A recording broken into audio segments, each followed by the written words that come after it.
acerca de teofilina, que es una metilsantina, ¿sí? Me voy a enfocar más que todo en los mecanismos, no tanto en las dosis, que es parte más memorística, y como que no es muy entretenido, que digamos. Entonces, esto es lo que vamos a tocar. Primero, un poco acerca de asma y POC, luego agonistas beta 2, antimuscarínicos y teofilina.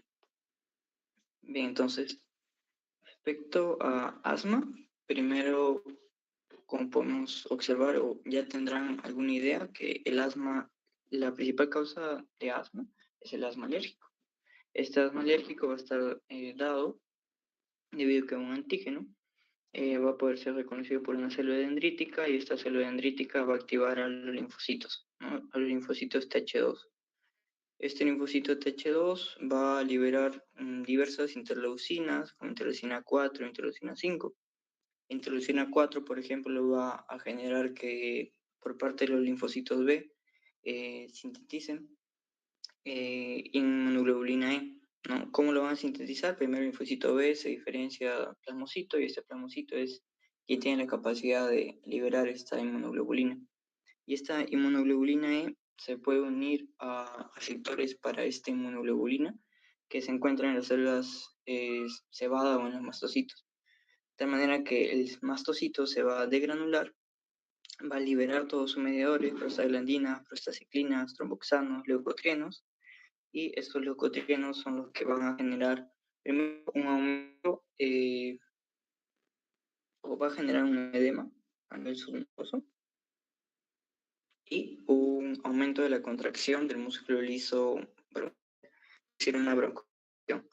Y por otro lado, también este linfocito Th2, al liberar su interleucina 5, permite que los eosinófilos se desgranulen y liberen sus proteínas básicas, generar una destrucción del y destrucción va a llevar inflamación y la inflamación, la liberación de estos mediadores inflamatorios genera una mayor broncoconstricción, una mayor producción de moco y también edema, ¿sí? Entonces, lo que nos tenemos que llevar aquí es que en el ANA va a haber tanto un mecanismo que va a generar broncoconstricción y una inflamación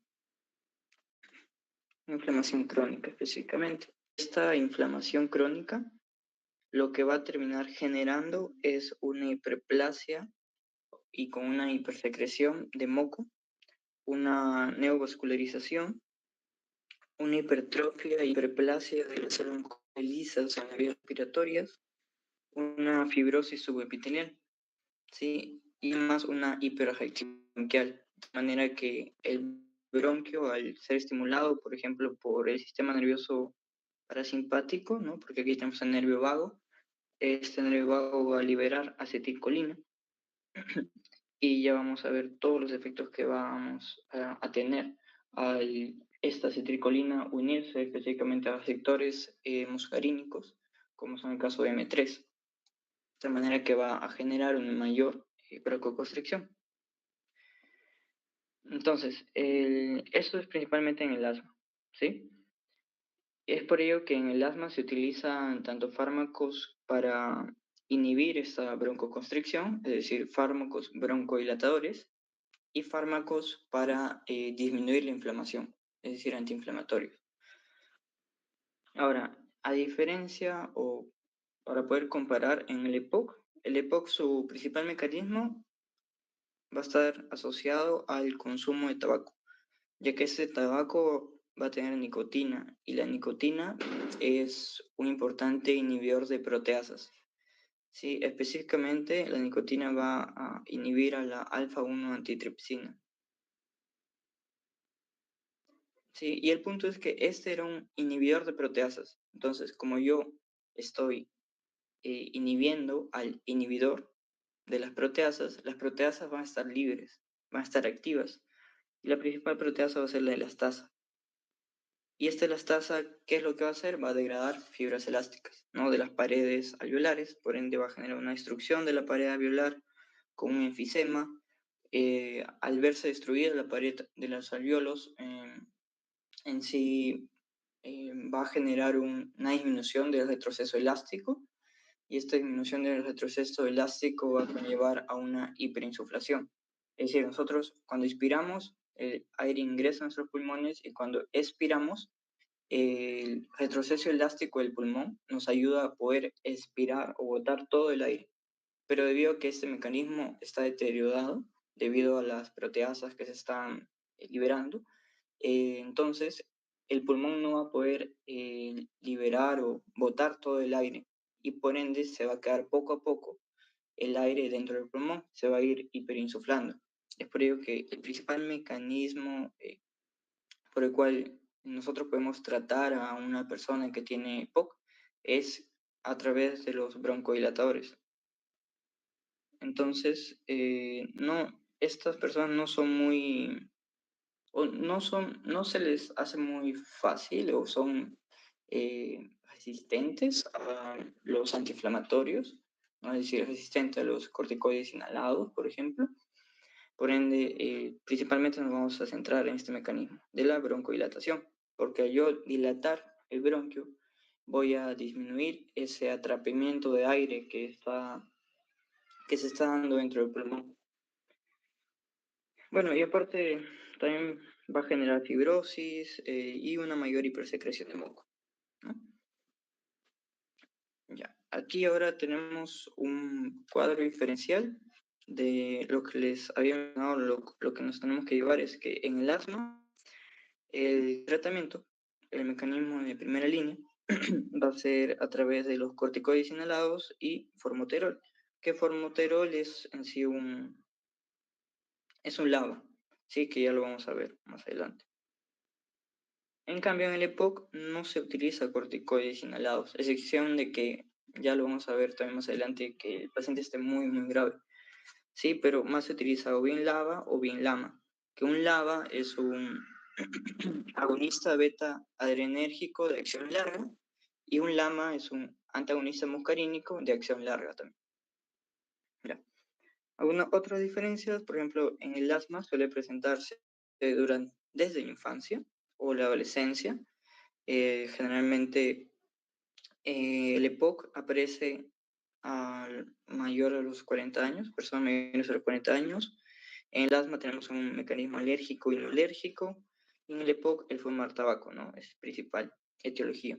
La presentación clínica del asma va a tener una sibilancia, dificultad para respirar, disnea, opresión del pecho, tos.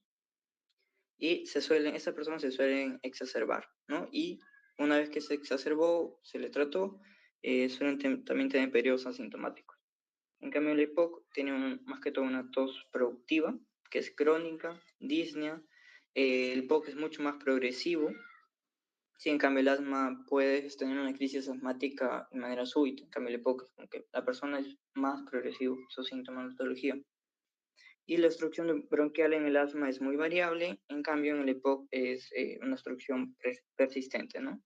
Ambos forman parte de las enfermedades obstructivas e incluso en su diagnóstico es para poder hacer el diagnóstico si es asma o es EPOC, se utiliza la prueba de broncodilatador, en cual si se le administra broncodilatador a una persona y su FEP1 mejora, entonces es un asma. Pero si su FEP1 no mejora tanto, entonces es un EPOC. O es más indicativo un EPOC. Ya. Ahora sí vamos a ir con los fármacos. Y de los tres fármacos, las tres familias farmacológicas de las cuales les voy a hablar, son los anticolinérgicos o los antimuscarínicos, los agonistas beta 2 y las metilxantinas, como la teofilina. ¿Sí? De los corticoides inhalados, me parece que ya ha habido una ponencia para eso. Así que lo voy a mencionar, pero no específicamente su mecanismo, sino cuándo utilizarlo, que ya lo vamos a ver más adelante. Entonces, vamos a empezar primero por lo normal, ¿no? Este es el músculo liso bronquial, ¿no? En el músculo liso bronquial vamos a tener receptores beta 2 y receptores M3. Los receptores beta 2, ambos en sí son receptores metabotrópicos, es decir, que están asociados a proteína G, pero la proteína G a la cual están asociados va a ser diferente. Por ejemplo, los receptores beta 2 están asociados a una proteína GS y los receptores M3 a una proteína GQ. La proteína GS, su efecto final al activarse es aumentar el AMP cíclico. Al aumentar el AMP cíclico, este AMP cíclico puede unirse a una proteína quinasa dependiente de AMP cíclico, y esta proteína quinasa dependiente de AMP cíclico lo que va a hacer es inhibir, ¿no? Inhibir a todos estos mecanismos, inhibir la liberación de calcio de retículo sarcoplásmico, calmodulina, calpulina, la quinasa de la cadena ligera de miosina, la miosina TPase. Y al inhibir todo este mecanismo, lo que está inhibiendo es la contracción bronquial, es decir, está inhibiendo esta broncoconstricción.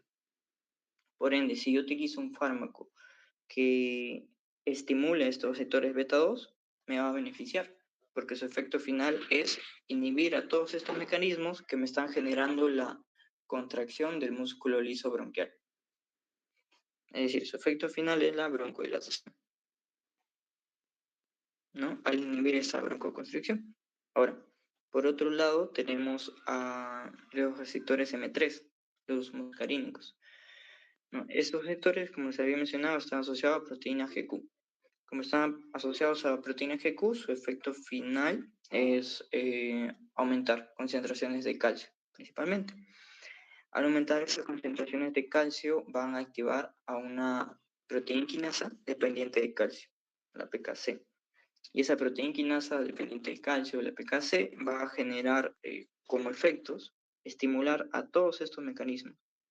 La liberación de calcio, retículo sarcoplásmico, a la quinasa de la cadena ligera de miosina. Como los está estimulando, lo que está generando es una contracción bronquial.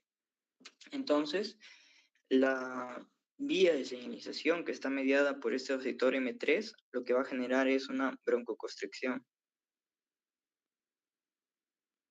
Entonces, no me conviene dar un fármaco que estimule este tipo de receptor, sino me conviene dar un fármaco que lo inhiba, ¿no? O sirva como un antagonista.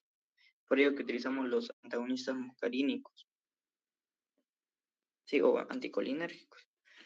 Ahora, presenta, tenemos a la teofilina, y esta teofilina está aquí, al intermedio, ¿no? Esta teofilina va a actuar principalmente inhibiendo a la fosfodiesterasa, ¿no? Ahora, el problema con esta teofilina un poco es que no es selectiva, no es que solo inhiba esta fosfodiesterasa que está en el músculo liso bronquial, sino que va a inhibir a muchas fosfodiesterasas, ¿no? Tipo 1, 2, 5.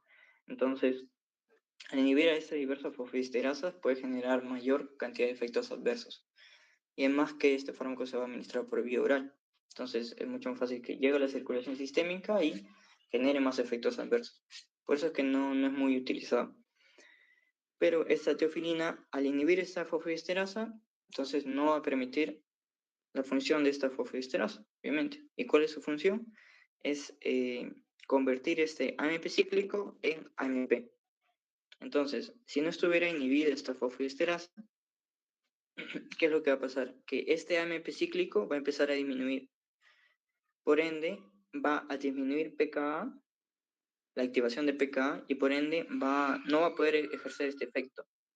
No va a poder inhibir a todos estos mecanismos que me generaban la contracción del músculo liso bronquial. Por ende, se va a dar esta broncoconstricción. Entonces, si yo le inhibo, ¿qué pasaría? Que al inhibir no voy a disminuir la cantidad de AMP cíclico. Este AMP cíclico se va a mantener en buenas concentraciones, se va a poder activar a la PKA y por ende este PKA va a poder inhibir a todos estos mecanismos que me generaban la contracción bronquial. Sí, esos son mecanismos básicamente.